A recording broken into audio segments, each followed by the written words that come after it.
বিসমিল্লাহির রহমানির রহিম। সমস্ত প্রশংসা আল্লাহর জন্য, যিনি আমাদেরকে রমজানের মতো মহিমান্বিত মাস দান করেছেন। দরুদ ও সালাম নবী মুহাম্মদ সাল্লাল্লাহু আলাইহি ওয়াসাল্লাম, তার পরিবার ও সাহাবাদের ওপর।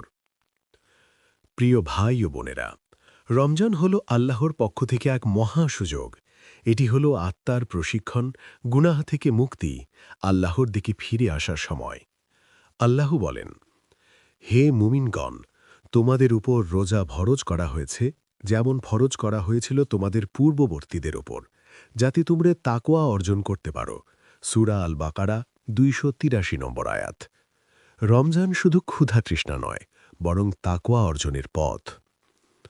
আল্লাহ বলেন, আল্লাহ তোমাদের জন্য সহজ চান, কঠিন চান না। সূরা আল বাকারা 285। নবী সাল্লাল্লাহু আলাইহি ওয়াসাল্লাম বলেছেন, রমজান এসেছে, এটি একটি বরকতময় মাস। আল্লাহ তোমাদের ওপর এর রোজা ফরজ করেছেন। এতে জান্নাতের দরজা খুলে দেয়া হয়, জাহান্নামের দরজা বন্ধ করা হয়, আর শয়তানদের শৃঙ্খলিত করা হয়। সহিহ বুখারী, সহিহ মুসলিম। রমজানে আছে এক রাত, যা হাজার মাসের চেয়েও উত্তম, লাইলাতুল কদর। আল্লাহ বলেন, লাইলাতুল কদর হাজার মাসের চেয়েও উত্তম। সূরা আল কদর 9:3। যে এর কল্যাণ থেকে বঞ্চিত হল, সে সত্যিই বঞ্চিত হল। রমজান ও ক্ষমা।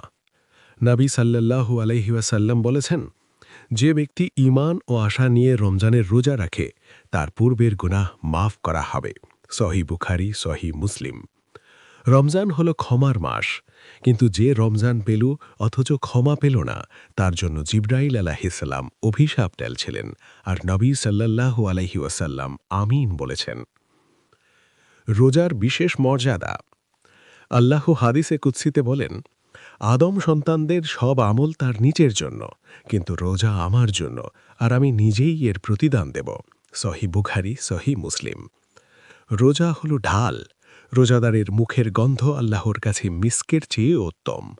রোজাদারের দুটি আনন্দ, ইফতারের সময় আনন্দ, আর আল্লাহর সাথে সাক্ষাতের সময় আনন্দ। রমজান ধৈর্যের মাস। আল্লাহ বলেন, ধৈর্যশীলদের প্রতিদান সীমাহীনভাবে দেয়া হবে। সূরা আজ-জুমার 39:10। রমজান হল ধৈর্যের মাস, ক্ষুধা, তৃষ্ণা, শয়তানের প্রলোভন থেকে বিরত থাকার মাস। রমজান ও দোয়া।